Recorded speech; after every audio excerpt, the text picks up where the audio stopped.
नमस्कार, जय जोहार।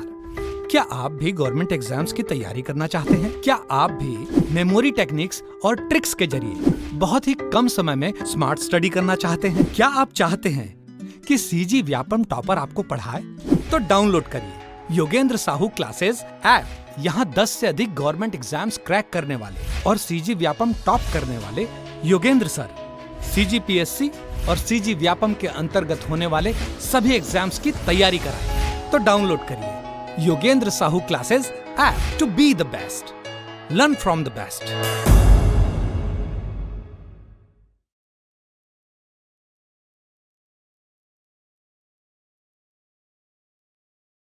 चलिए, गुड मॉर्निंग सभी को।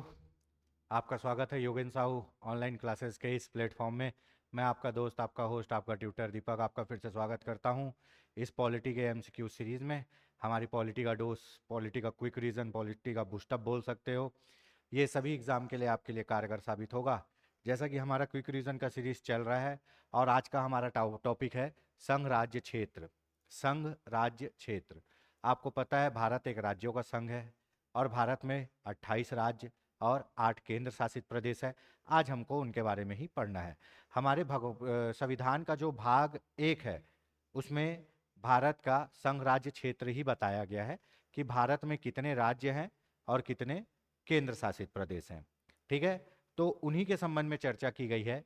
देखिए, जब भारत आज़ाद हुआ तो जब आज़ाद हुआ तो माउंटबेटन योजना के तहत भारत और पाकिस्तान का बंटवारा हो गया तो कुछ भाग पाकिस्तान में गए, कुछ भाग भारत में आए।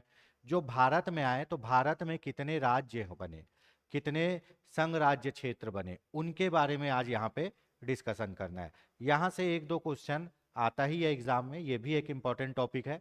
तो आइए प्रारंभ करते हैं आपका संघ राज्य क्षेत्र। जैसा कि हमारी सीरीज का ये नियम है कि हम गहन विश्लेषण के साथ क्विक रिवीजन के फॉर्मेट में इस टॉपिक को करते हैं।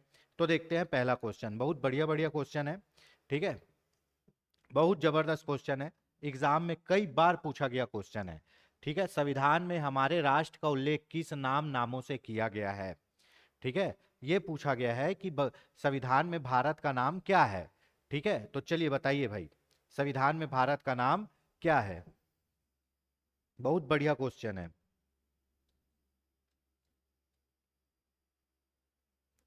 ठीक, इसका ऑप्शन होगा ऑप्शन ए। ठीक है, इसका ऑप्शन होगा ऑप्शन ए, भारत अर्थात इंडिया। ठीक है, भारत अर्थात इंडिया, यही नाम कहा गया है। ठीक है, जिनको नहीं पता होगा वो केवल भारत लगा देंगे, जो गलत है ना। भारत, हिंदुस्तान, इंडिया, जिनको और नहीं पता होगा वो ये तीनों लगा देंगे। तो दोस्तों, हमारे संविधान में भारत का नाम भारत अर्थात इंडिया, राज्यों का संघ होगा, ये कहा गया है। यही एज टीस लाइन है, भारत अर्थात इंडिया। तो हमारे संविधान में भारत का क्या नाम है जी? भारत अर्थात इंडिया। इसका ऑप्शन होगा ए। चलिए, संविधान के प्रथम अनुच्छेद के अनुसार भारत क्या है? बहुत जबरदस्त क्वेश्चन। भारत क्या है? भारत क्या है? भारत राज्यों का संघ है। भारत अर्थात इंडिया क्या होगा? राज्यों का संघ होगा। भारत अर्थात इंडिया राज्यों का संघ होगा। तो भारत क्या है? राज्यों का समूह नहीं, फेडरेशन नहीं, कन्फेडरेशन नहीं, क्या? राज्यों का यूनियन। यूनियन, संघ मतलब यूनियन, संघ मतलब यूनियन, यहां घुमाने के लिए ऑप्शन दिया है। संघ मतलब यूनियन, भारत अर्थात इंडिया राज्यों का संघ होगा, मतलब यूनियन होगा। यहां ऑप्शन होगा डी। ठीक है, इसमें कुछ उतना ज्यादा डिस्कशन है नहीं, जिस क्वेश्चन में आएगा उसमें जरूर करेंगे। ठीक है, भारत के निम्नांकित में से किस प्रावधान के अंतर्गत भारतीय संसद को नया राज्य बनाने का अधिकार है? बहुत जबरदस्त क्वेश्चन है, बहुत जबरदस्त क्वेश्चन है, बहुत इंपॉर्टेंट क्वेश्चन है। देखिए, संविधान के अनुच्छेद 1 में क्या कहा गया है? ठीक है, संविधान के अनुच्छेद 1 हम लोग पढ़ रहे हैं भाग 1। भाग 1 के अंतर्गत क्या? राज्य संघ, भारत के राज्य और संघ। ठीक है, इसमें अनुच्छेद 1 में क्या है? पूरे 28 राज्य और 8 केंद्र शासित प्रदेश के नाम है। ठीक है, अनुच्छेद 2 मोस्ट इंपॉर्टेंट, अनुच्छेद 2 इसमें कहा गया है नए राज्य का, भारत में समावेश या मिलाना। अनुच्छेद 3 मोस्ट से भी मोस्ट इंपॉर्टेंट, क्या? नए राज्य का निर्माण, नए राज्य का निर्माण, नाम सीमा में परिवर्तन, क्या? परिवर्तन। ठीक है दोस्तों, पहला अनुच्छेद में भारत में कितने राज्य केंद्र शासित प्रदेश है वो बताया गया है। अनुच्छेद 2 में यह कहा गया है भारत अगर किसी देश के कुछ भाग को जीत के अपने अंदर समाहित कर लेता है तो कौन से अनुच्छेद से समाहित करेगा? अनुच्छेद 2। और भारत अनुच्छेद 3 के अनुसार अपने ही राज्यों का नाम परिवर्तन कर सकता है, सीमाओं में परिवर्तन कर सकता है और अपने ही राज्यों को तोड़ के नया राज्य बना सकता है। तो नए राज्य, नाम और सीमाओं में परिवर्तन कौन से अनुच्छेद से होगा? अनुच्छेद 3। किससे? अनुच्छेद 3। देखिए, पहले की बात अलग है, अब वर्तमान में नए राज्य बनाने के लिए कोई भी संविधान संशोधन नहीं करना पड़ता। यह बात को एकदम याद रखिए, भारत में कोई भी नया राज्य अनुच्छेद 3 के अनुसार बनता है। भारत में कोई भी नया राज्य अनुच्छेद 3 के अनुसार बनता है, ना कि संविधान संशोधन के अनुसार। और आपको पता है कि नए राज्य बनाने के लिए केवल और केवल साधारण बहुमत से संसद में प्रस्ताव पारित करना पड़ता है। साधारण बहुमत से। इतना आसान है नया राज्य बनाना, सोच लो। केवल और केवल साधारण बहुमत से संसद अगर प्रस्ताव पास करके बोल दी कि बिहार को काट के वनांचल एक नया राज्य बना दो और साधारण बहुमत से प्राप्त पारित कर दी तो नया राज्य बन जाएगा। ठीक है, नए राज्य बनाने के दो तरीके होते हैं। पहला, उस राज्य की विधानसभा, समझिए दो तरीकों से बनेगा। उस राज्य की विधानसभा प्रस्ताव पारित करती है कि हमारे राज्य को काटकर नया राज्य बना दो और वो प्रस्ताव को भेजेगी कहां? संसद में। संसद उसको किस बहुमत से पारित करेगा? साधारण बहुमत से। यहां राज्य विधानसभा 2/3 बहुमत से भेजेगी, ठीक है, और वो 2/3 बहुमत से भेजने के बाद कहां जाएगा? संसद में। संसद उसको साधारण बहुमत से पारित करेगी तो नया राज्य बन जाएगा। ठीक। और मान लो केंद्र सरकार चाहती है नया राज्य बनाना और राज्य सरकार नहीं चाहती है, समझना बात की लाइन को, केंद्र सरकार चाह रही है नया राज्य बनाना और वो राज्य नहीं चाह रहा है कि नया राज्य मेरे राज्य को काटकर नया राज्य बनाए, तो भी वो राज्य कुछ नहीं कर सकता। संसद अपने मन से अनुच्छेद 3 के अनुसार साधारण बहुमत से नया राज्य बना सकती है। बस इसकी सूचना संबंधित राज्य को दी जाएगी और राज्य अगर सलाह देता है, सजेशन देता है, तो वो संसद पे बाध्यकारी नहीं है। इसका मतलब अगर संसद सोच लिया नया राज्य बनाना है अनुच्छेद 3 के अनुसार, तो वो साधारण बहुमत से, फिर बोल रहा हूं, साधारण बहुमत से प्रस्ताव पारित कर नया राज्य बना सकता है। तो ये पूरी कहानी समझ में आ गई दोस्तों। अनुच्छेद 1, 2, 3। अगर नए राज्य को, बांग्लादेश को जीत के वापस भारत में शामिल करना है तो वो अनुच्छेद 2 में आएगा। अगर आप छत्तीसगढ़ को तोड़ के और नया राज्य बनाना चाहते हो तो वो अनुच्छेद 3 में आएगा। ठीक है, तो इसका ऑप्शन होगा ऑप्शन सी। चलिए आगे देखते हैं फटाफट। नए राज्यों के गठन की शक्ति किसमें निहित है? अब भी इतना डिस्कशन हुआ है ना। अंतिम शक्ति किसके पास है दोस्तों? संसद के पास। संसद चाहे तो साधारण बहुमत से अनुच्छेद 3 के अनुसार नए राज्य का गठन कर सकती है। तो किसमें है? संसद में। राष्ट्रपति मत लगा देना, क्योंकि संसद के 3 अंग होते हैं, राष्ट्रपति, राज्यसभा और लोकसभा, वो ऑलरेडी समाहित है। ठीक है, फटाक से देखते हैं। भारत के संविधान के अंतर्गत निम्नलिखित में से किसको राज्यों की सीमाओं में परिवर्तन करने की शक्ति प्राप्त है? घुमा के क्वेश्चन। नए राज्य का निर्माण, नाम में परिवर्तन, सीमाओं में परिवर्तन। नए राज्य का निर्माण, नाम में परिवर्तन, सीमाओं में परिवर्तन। अनुच्छेद 3। काम कौन करेगा? संसद। तो इसका भी ऑप्शन होगा संसद। ठीक है, निम्नलिखित में से कौन सा कथन नए राज्य के निर्माण के बारे में सही नहीं है? सही नहीं है। संसद विधि द्वारा नए राज्य का निर्माण कर सकती है? बिल्कुल संसद ही करती है।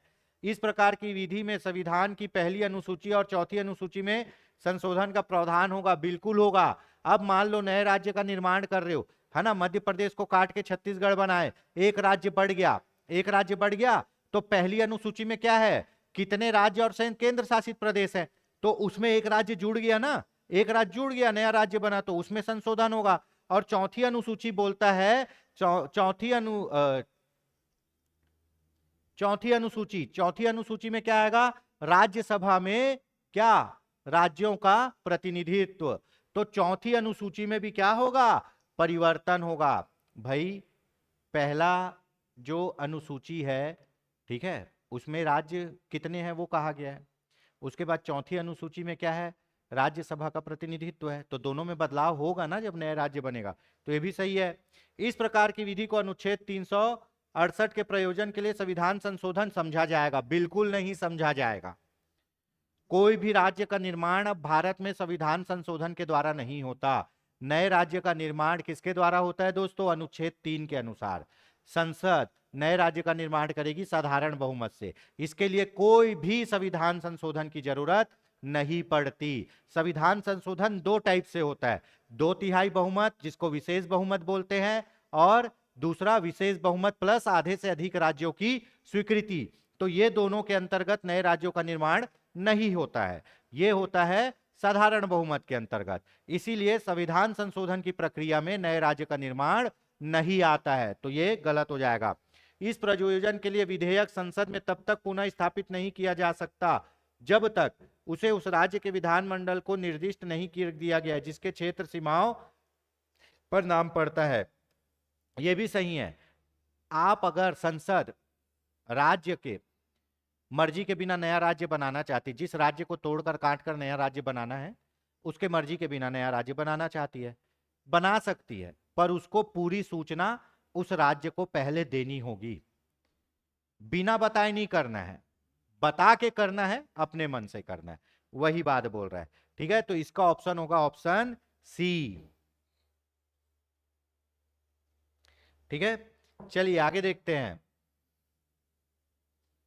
एक नया राज्य बनाने में संवैधानिक संशोधन के लिए कैसा बहुमत चाहिए? नया राज्य बनाने में कैसा बहुमत चाहिए? किस टाइप के बहुमत से नया राज्य बनता है? बताइए, किस टाइप के बहुमत से नया राज्य बनता है? कितने बार बोल दिए? साधारण बहुमत से। कहां? संसद में। ठीक है, भारत में नया राज्य सृजित करने वाले विधेयक को पारित होना अनिवार्य है। बताइए, चलिए। संसद में साधारण बहुमत तथा कम से कम 2/3 राज्यों के अनुसमर्थन द्वारा, संसद में साधारण बहुमत द्वारा, संसद में 2/3 बहुमत द्वारा, उपयुक्त में से कोई नहीं।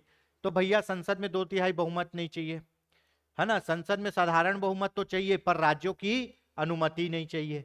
और कैसे? संसद में केवल साधारण बहुमत द्वारा। इसका ऑप्शन होगा बी। और कौन से अनुच्छेद से नया राज्य बनेगा? अनुच्छेद 3। बहुत पूछता है ये। आगे देखते हैं, निम्न में से कौन सा सही है? कूट वाला आ गया। भारत संघ नहीं है, गलत। भारत अर्थात इंडिया क्या होगा जी? राज्यों का संघ।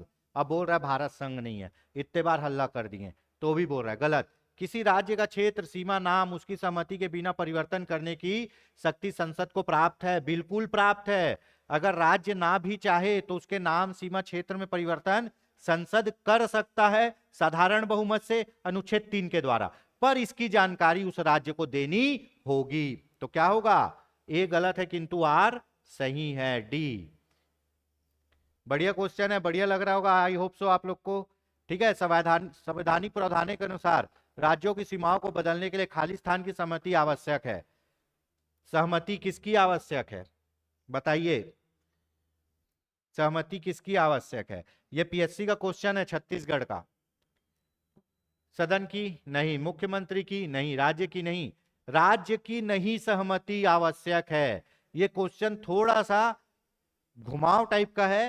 राज्य की सहमति की जरूरत नहीं पड़ती है। इसका सही ऑप्शन होगा ऑप्शन डी। भैया राज्य के सहमति की जरूरत नहीं पड़ती है। ठीक है, चलिए। निम्नलिखित में से कौन सा एक नए राज्यों के निर्माण के लिए संवैधानिक उपबंध नहीं है? बताइए, नए राज्यों के निर्माण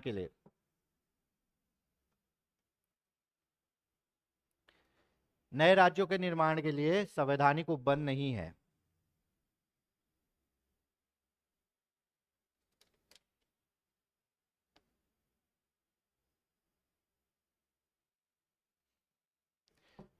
क्या बोला है यहां, नए राज्य बोल दिया। नए राज्य में अनुच्छेद 3 क्या होगा, सीमा में परिवर्तन, क्षेत्र बढ़ाकर और घटाकर सीमा में परिवर्तन, नाम में परिवर्तन, किसी भी राज्य की सीमा में परिवर्तन, नाम में परिवर्तन, नए राज्यों का निर्माण। सीमा में परिवर्तन, नाम में परिवर्तन, नए राज्यों का निर्माण किसके द्वारा, अनुच्छेद 3 के द्वारा। कौन करेगा, संसद। कैसे, साधारण बहुमत से। कैसे, साधारण बहुमत से। और नए राज्य को शामिल करेगा, ये कौन सा, अनुच्छेद 2। तो यहां नए राज्यों की बात कर रहा है, बनाने की, नए राज्यों के निर्माण की। क्वेश्चन को समझिए, नए राज्यों के निर्माण, अनुच्छेद 3, अनुच्छेद 3 के अनुसार ये तीनों आएंगे, ये नहीं आएगा। ऑप्शन होगा ऑप्शन डी, ऑप्शन होगा ऑप्शन डी। चलिए अगला देखते हैं। राज्य पुनर्गठन आयोग ने 1 नवंबर 1956 को कितने राज्य तथा कितने संघ क्षेत्र बनाए थे, बताइए भाई। बहुत अच्छा क्वेश्चन है, बहुत बार पूछा है।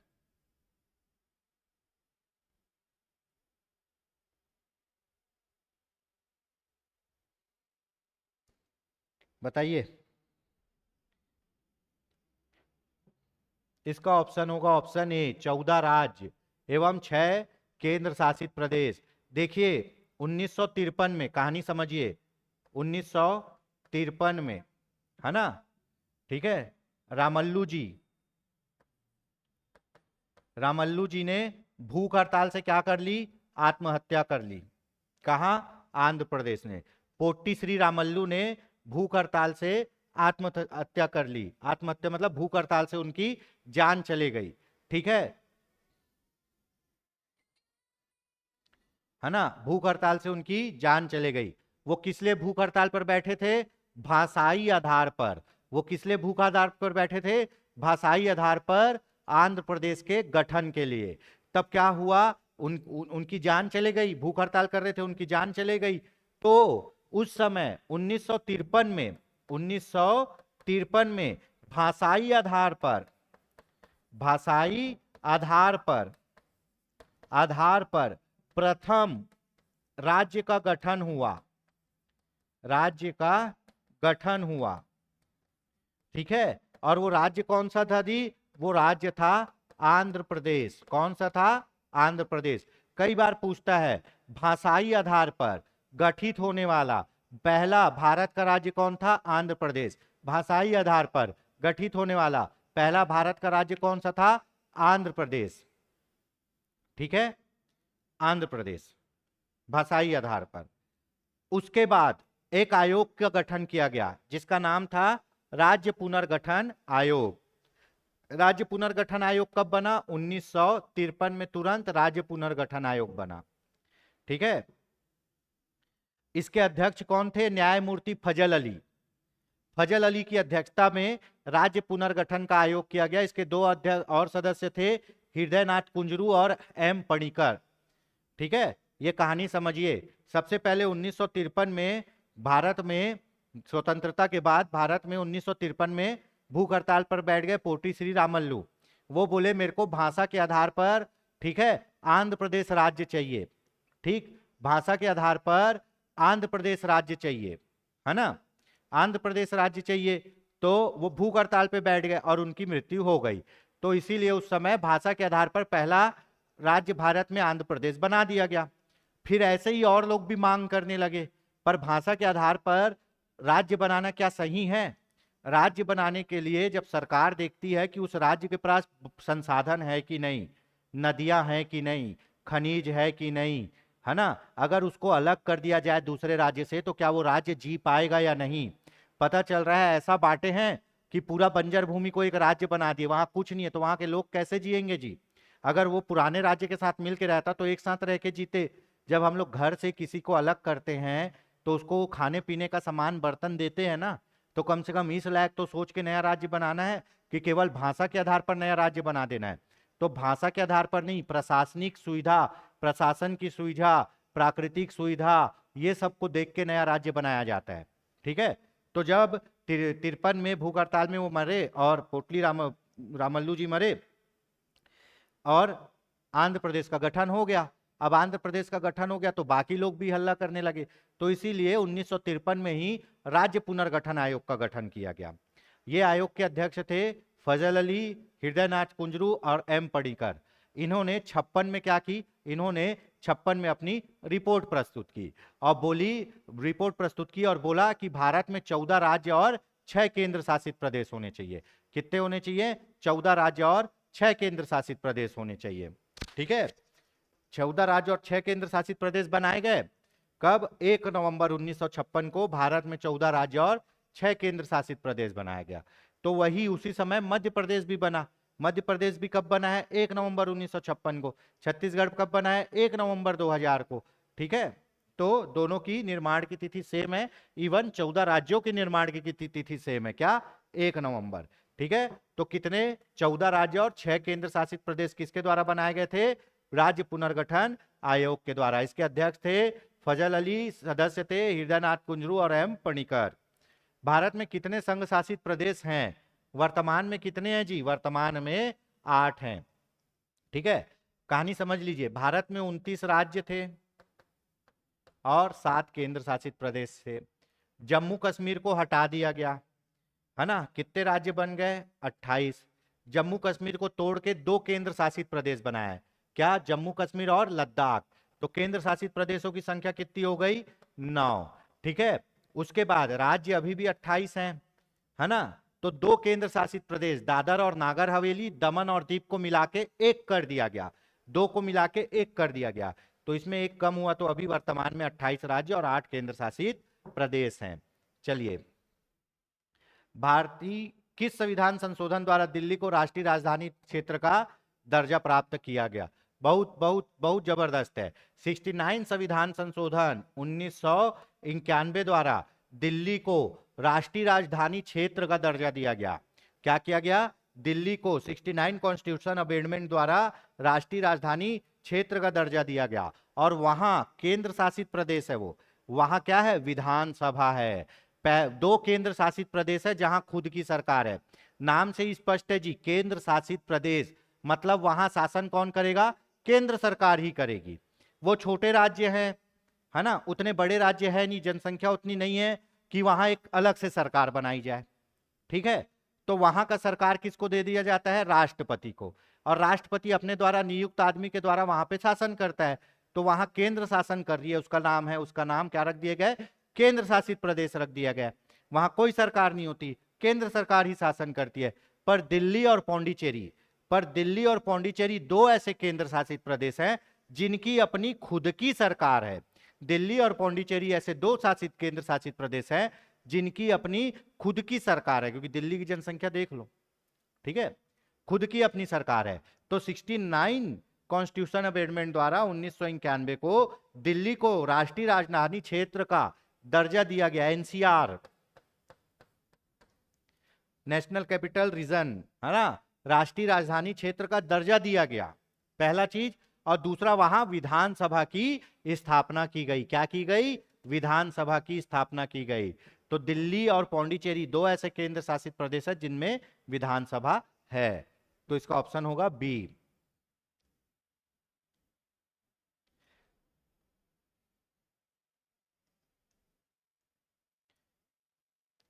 छत्तीसगढ़ राज्य स्वरूप में आया कब बना जी? 1 नवंबर 2000 को छत्तीसगढ़ क्या बना? नया राज्य बना। 1 नवंबर 2000 को छत्तीसगढ़ नया राज्य बना। ठीक है, ये तो आपको पता है। उस 2000 में 3 राज्य बने। सीजी बना, ठीक है, 2000 में 3 राज्य बने। सीजी बना, उसके बाद झारखंड बना और उत्तराखंड बना। उत्तराखंड बना, ठीक है। तो 1 नवंबर 2000 को सीजी बना, 9 नवंबर 2000 को उत्तराखंड बना, 15 नवंबर 2000 को झारखंड बना। झारखंड में भगवान बिरसा मुंडा की जयंती मनाई जाती है 15 नवंबर को, तो 15 नवंबर को झारखंड बना। ठीक है, तो 26, 27, 28 और 1 जून 2012 होगा शायद, पता नहीं, ध्यान में नहीं है। 1 जून कितने को आपका क्या बना था, तेलंगाना बना। ठीक है, 29 राज्य हो गए। 29 में जम्मू कश्मीर के राज्य का दर्जा छीना गया, तो अब 28 राज्य हो गए। ठीक है, तो ये हो गया आपका संघ राज्य क्षेत्र। अगला मोस्ट इंपॉर्टेंट टॉपिक देख लेते हैं, नागरिकता। नागरिकता क्या होती है जी, देखिए, आप किसी देश के नागरिक हैं तो क्या फायदा है। अगर आप किसी देश के नागरिक हैं तो उस देश में आपको मौलिक अधिकार मिलेगा, उस देश में आपको बहुत सारे अधिकार मिलेंगे, उस देश में आप वोट डाल सकते हो, उस देश में आप शासन चला सकते हो। तो नागरिकता वो लाइसेंस है जो देश में अपने को क्या दिलाता है, अधिकार दिलाता है। ठीक है, अभी तो नागरिकता के संबंध में कितने अभी बवाल चल रहे हैं, एनसीआर ये वो, एनसीआर बोल रहा हूँ, आपका सीए है ना, सीएए, और भी बहुत सी चीजें चल रही है। तो नागरिकता एक वरदान है किसी देश में जीवन यापन करने के लिए। अगर आपके पास नागरिकता नहीं है तो आपको पूरे अधिकार नहीं मिलेंगे, आप वहां वोट नहीं डाल सकते, आप वहां सरकार नहीं चला सकते। हमारे यहाँ कोई भी पोस्ट में जाने से पहले आपका पहला क्वालिफिकेशन ये होना चाहिए कि आप भारत के नागरिक हो। ठीक है, तो नागरिकता के संबंध में क्या प्रावधान किया गया है हमारे संविधान में, उस पर आज चर्चा करते हैं। छोटा टॉपिक है, एक आध क्वेश्चन आता है, पर इसके बारे में जानकारी रहनी चाहिए। नागरिकता का सबसे बड़ा एडवांटेज ये है कि आप उस देश में मौलिक अधिकार पाने के हकदार हो जाते हो, और मतदान करने का अधिकार आपको मिल जाता है। उस देश में आपको सरकार में बनने और सरकार चलाने का भी अधिकार मिल जाता है। चलिए, नागरिकता, भारत के संविधान के किस भाग में हम नागरिकता के प्रावधान है, संविधान के भाग देखे ना दोस्तों। भाग एक, भाग 1 संघ राज्य क्षेत्र, संघ और राज्य। 2 नागरिकता। 3 मौलिक अधिकार। 4 नीति निर्देशक तत्व। 4 का मौलिक कर्तव्य। ठीक है, उसके बाद 4 का मौलिक कर्तव्य, अभी इतना ही देख लेते हैं। ठीक, 5 में मेरे ख्याल से आपका संघ आ जाएगा, 6 में राज्य आ जाएगा। ठीक है, चलिए, तो किस भाग में नागरिकता संबंधी प्रावधान है, भाग 2। भाग 2 में हमारे यहाँ क्या है, नागरिकता, अनुच्छेद क्या, 5 से 11। भाग 2 में नागरिकता है, और अनुच्छेद कहां से कहां तक नागरिकता, भाग 1 अनुच्छेद क्या है, 1 से 4। भाग 2 5 से 11। भाग 3 मौलिक अधिकार, 12 से 35। भाग 4 36 से 51। 4 का 51 का 5, उसके बाद और आगे है। ठीक है, तो भाग 2 में नागरिकता और अनुच्छेद कहां, 5 से 11।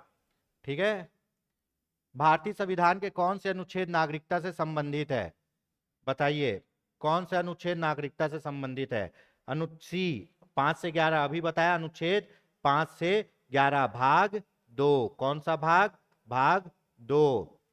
ठीक, भारतीय संविधान निम्न में से कौन सी नागरिकता प्रदान करता है, बहुत बहुत जबरदस्त क्वेश्चन है। भारतीय संविधान कौन सी नागरिकता प्रदान करता है, बताइए। जैसे मैं छत्तीसगढ़ में रहता हूं, तो मेरे पास छत्तीसगढ़ की नागरिकता है कि भारत की, मेरे पास भारत की नागरिकता है। लेकिन मैं निवासी कहाँ का हूँ, छत्तीसगढ़ का हूँ। तो मेरा निवासी छत्तीसगढ़ का है, लेकिन मैं नागरिक कहाँ का हूँ, भारत का हूँ। एक ही नागरिकता हुई भारत बस की। तो भारत हमारे को एकल नागरिकता देता है। दोहरी नागरिकता कहाँ है पता है, भारत। एकल नागरिकता कहाँ है, भारत में। और दोहरी नागरिकता कहाँ है पता है, अमेरिका में है। कहाँ है, अमेरिका में। अमेरिका में क्या बोलेंगे, मैं छत्तीसगढ़ का भी नागरिक हूं और मैं अमेरिका का भी नागरिक हूं, 2 नागरिकता हो गई। मैं छत्तीसगढ़ का भी नागरिक हूं, मैं अमेरिका का भी नागरिक हूं, 2 नागरिकता हो गई। लेकिन भारत में केवल एक नागरिकता है और वो है भारत की। ठीक है, तो भारत कौन सी नागरिकता देता है, एकल नागरिकता देता है। बहुत जबरदस्त क्वेश्चन है। भारतीय नागरिकता प्राप्त नहीं की जा सकती, भारतीय नागरिकता प्राप्त नहीं की जा सकती, बताइए भाई।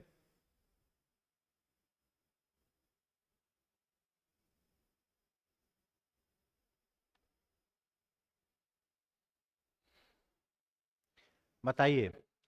जन्म के द्वारा प्राप्त की जा सकती है, देशीकरण के द्वारा प्राप्त की जा सकती है, किसी भूभाग के द्वारा प्राप्त की जा सकती है। भारतीय बैंक में धन जमा करके भारत की नागरिकता प्राप्त नहीं की जा सकती। देखिए, नागरिकता के प्रावधान को मैं शॉर्ट में समझाता हूं।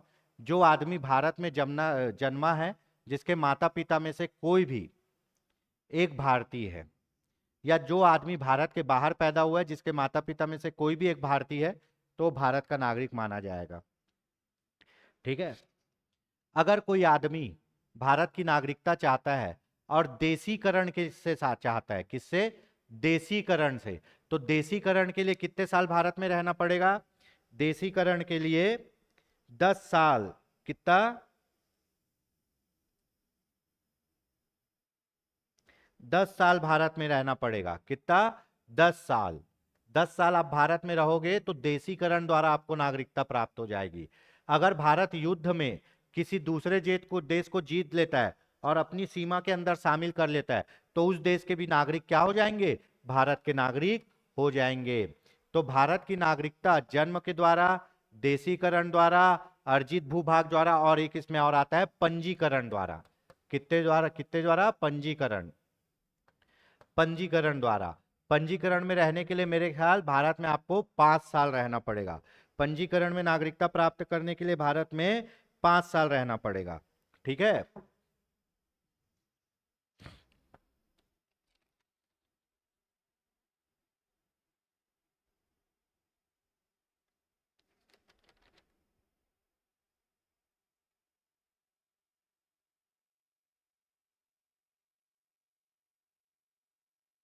ठीक है। देशीकरण में आपको 10 साल और पंजीकरण में 5 साल भारत में रहना पड़ेगा, तब आप नागरिकता प्राप्त कर सकते हो। नागरिकता के संबंधित मामले कौन देखता है? गृह मंत्रालय देखता है।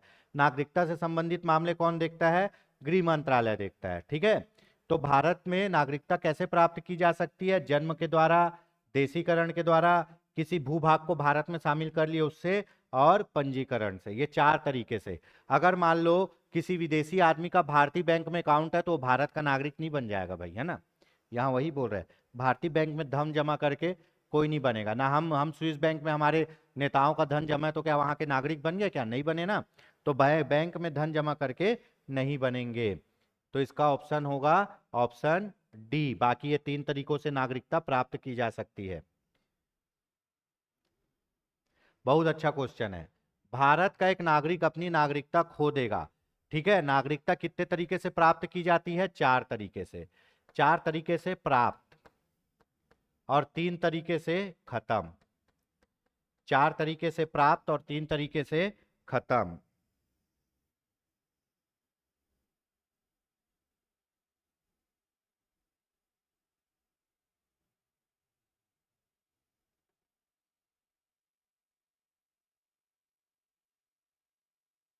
ठीक। सॉरी, नागरिकता प्राप्त करने के 5 तरीके हैं जी। नागरिकता प्राप्त करने के 5 तरीके हैं। नागरिकता प्राप्त करने के कितने तरीके हैं? 5 तरीके हैं। कौन कौन से हैं? पहला है जन्म, दूसरा है वंशानुगत। अगर आपके कोई भी पूर्वज भारत के नागरिक थे तो आप भी कहलाओगे वंशानुगत। ठीक है। तीसरा क्या है? देशीकरण द्वारा। चौथा क्या है? पंजीकरण द्वारा। पांचवा क्या है? अर्जित भूभाग। पांचवा क्या है? अर्जित भूभाग। 5 तरीके से भारत की नागरिकता प्राप्त की जा सकती है और 3 तरीके से नागरिकता खत्म होती है। 5 तरीके से भारत की नागरिकता प्राप्त की जा सकती है और 3 तरीके से नागरिकता खत्म होती है। 5 तरीके से कैसे? अगर आप भारत में पैदा हुए हो, माँ बाप कोई भी है भारत का नागरिक, तो अगर आपके पूर्वज भारत के नागरिक थे तो, अगर आप देशीकरण द्वारा 10 साल भारत में रहे हो तो, अगर आप पंजीकरण से प्राप्त करना चाहते हो 5 साल भारत में रहे हो तो, अगर भारत किसी दूसरे भूभाग को जीत के अपने में शामिल कर लिया तो वहां के लोग पूरे नागरिक भारत के बन जाएंगे। खत्म होता है 3 टाइप से। पहला खत्म होता है 3 टाइप से। पहला क्या है? परित्याग।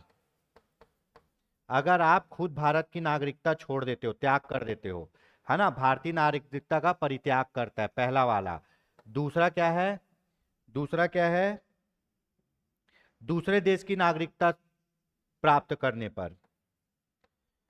दूसरे देश की नागरिकता, दूसरे देश की नागरिकता प्राप्त कर लेने पर। ठीक है, और तीसरा क्या है? तीसरा है नागरिकता छीन लेने पर, है ना। तीसरा क्या है? नागरिकता से वंचित करना, वंचित करना। आपकी भारतीय नागरिकता चली जाएगी अगर आप बोलते हो कि मैं भारत की नागरिकता छोड़ रहा हूं। आप एक शपथ पत्र दे देते हो कि मैं भारत की नागरिकता छोड़ रहा हूं, आपकी नागरिकता चले जाएगी, खो देगा। पहला सही है। दूसरा, स्वेच्छा से अगर दूसरे देश की नागरिकता मैं ग्रहण कर लेता हूं, अगर मैं दूसरे देश की नागरिकता ग्रहण कर लेता हूं तो मेरी नागरिकता खत्म हो जाएगी। ठीक है। तीसरा,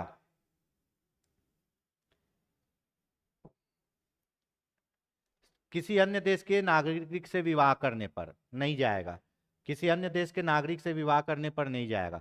कई भारतीय हैं जो दूसरों से शादी करके आए हैं, सरकार की आलोचना करने पर जा सकता है। देखते हैं इस पे क्या होता है।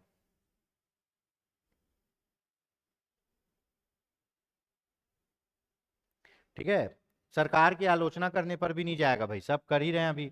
तो कैसे जाएगा? केवल सी, एक और दो तरीके से भारत की नागरिकता जाएगी। भारत की नागरिकता कैसे जाएगी मैं बता देता हूं। पहला है अगर आप खुद नागरिकता छोड़ देते हो। दूसरा है अगर आप दूसरे देश की नागरिकता ग्रहण कर लिए हो तो भारत की नागरिकता खत्म हो जाएगी। तीसरा, अगर आप आतंकवादियों से, हमारे दुश्मन देश से कुछ संबंध रखते हो और हमारे देश के खिलाफ गलत कर रहे हो तो भारत सरकार आपकी नागरिकता छीन लेगी, है ना। नागरिकता से वंचित किया जाना। ठीक है, जैसे नागरिकता से वंचित इसलिए किया जाएगा कि अगर आप भारतीय संविधान के प्रति अपशब्द बोल देते हो या भारतीय संविधान का सम्मान नहीं करते हो तो आपकी नागरिकता चले जाएगी। अगर आप नागरिकता अवैध तरीके से प्राप्त किए हो तो भारत सरकार आपकी नागरिकता छीन लेगी। अगर आप शत्रु देश से, जैसे पाकिस्तान हो गया हमारा शत्रु देश, उससे संबंध रखते हो तो आपकी नागरिकता चले जाएगी। अगर कोई व्यक्ति लगातार 7 वर्षों से भारत के बाहर है तो उसकी नागरिकता चले जाएगी। ठीक है, तो ये है भाई नागरिकता छीनने के आधार। प्राप्त करने के तो ये है, छीनने में क्या आएगा? 3 टाइप से नागरिकता छीनाएगी। पहला, अगर आप खुद त्याग कर देते हो मेरे को भारत का नागरिक नहीं रहना है, अगर आप बोलते हो ठीक है मैं दूसरे देश की नागरिकता ले लेता हूं तो भी चल जाएगा। तीसरा, जब सरकार खुद आपसे नागरिकता ले ले। तीसरा, जब सरकार खुद आपसे नागरिकता ले ले। कब लेगी? जब आप संविधान का सम्मान नहीं करोगे तब, दुश्मन देश से अवैध संबंध रखोगे तब। ठीक है, उसके बाद अगर धोखे से नागरिकता लिए हो, झूठ बोल के, तब। लगातार भारत से 7 साल बाहर रहते हो तब आपकी नागरिकता सरकार छीन लेगी। तो इसका ऑप्शन होगा 2, है ना। भारतीय नागरिकता त्याग करना और अन्य देश से नागरिकता प्राप्त करना। आलोचना तो सभी करते हैं सरकार की। ठीक है, ऑप्शन सी। अगला देखते हैं। भारत के संदर्भ में निम्नलिखित कथनों पर विचार कीजिए। भारत के संदर्भ में निम्नलिखित कथनों पर विचार कीजिए। भारत में केवल एक ही नागरिकता और एक ही अधिवास है।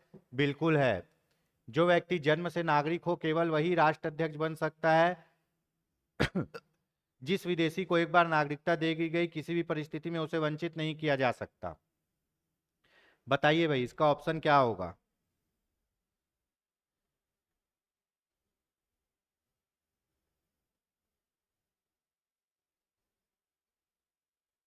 बताइए। इस इसका ऑप्शन होगा ऑप्शन ए। चलिए इस पे डिस्कस करते हैं।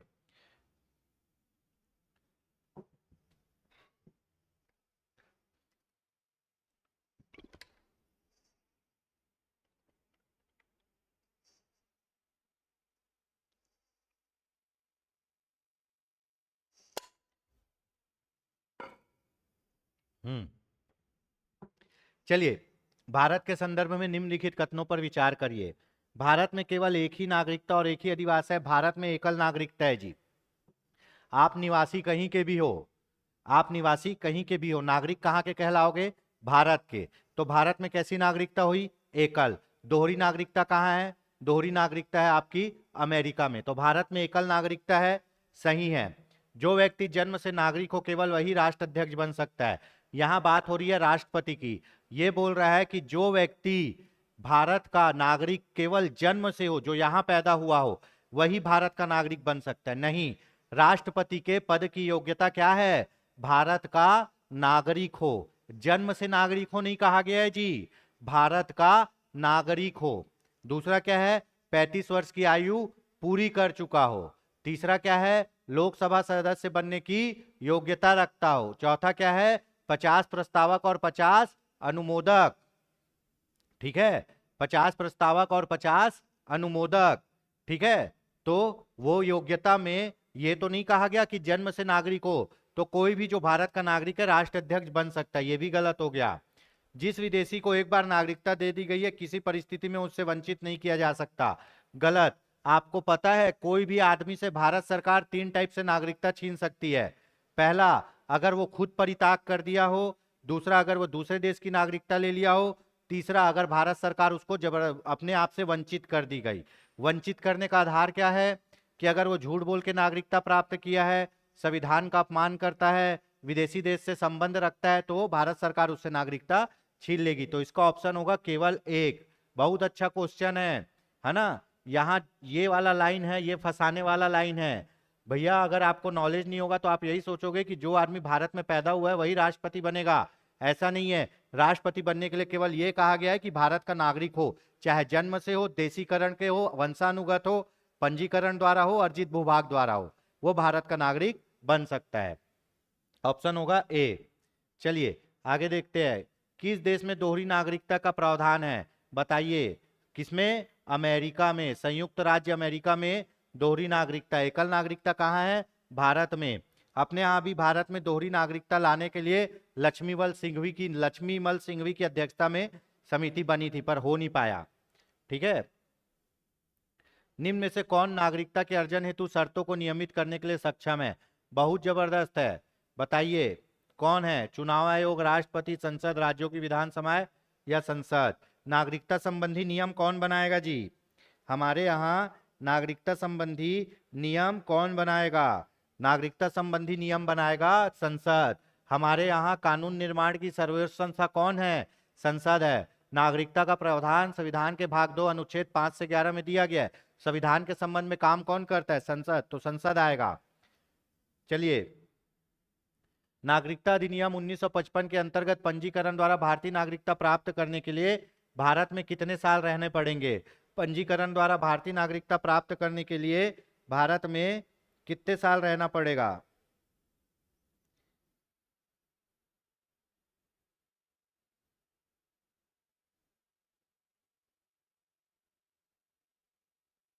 बताइए।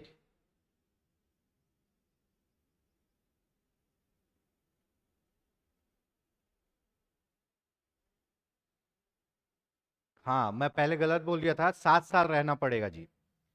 पंजीकरण द्वारा भारतीय नागरिकता प्राप्त करने के लिए भारतीय मूल के व्यक्ति को नागरिकता अधिनियम 1955 के अंतर्गत पंजीकरण द्वारा भारतीय नागरिकता प्राप्त करने के लिए, सॉरी मैं 5 साल बोल दिया था उस समय, नागरिकता प्राप्त करने के लिए 1955 के अंतर्गत पंजीकरण द्वारा भारतीय नागरिकता प्राप्त करने के लिए भारतीय मूल के व्यक्ति को कितना? 7 साल। कितना? 7 साल बिताने होंगे। ठीक है, कितने साल बिताने होंगे? 7 साल। पंजीकरण द्वारा भारतीय नागरिकता प्राप्त करने के लिए भारतीय मूल के व्यक्ति को भारत में 7 वर्ष बिताने होंगे। ठीक है, 7 साल। चलिए आगे देखते हैं। नागरिकता संशोधन विधेयक 2019 संसद में कब पारित हुआ? बहुत इंपॉर्टेंट क्वेश्चन है, पूछा जा सकता है। नागरिकता संशोधन विधेयक 2019 संसद में कब पारित हुआ?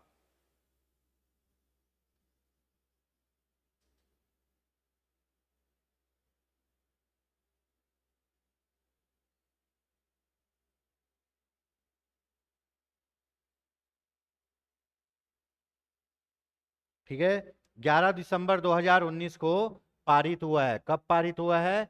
11 दिसंबर। संशोधन अधिनियम है ना, नागरिकता संशोधन अधिनियम 2019 संसद में कब पारित हुआ? 11 दिसंबर 2019 को। और लागू कब हुआ? लागू हुआ है आपका 10 जनवरी 2020 को। लागू कब हुआ है ये? लागू कब हुआ है? 10 जनवरी 2020 को लागू हुआ है। ठीक है, 10 जनवरी 2020 को लागू हुआ है।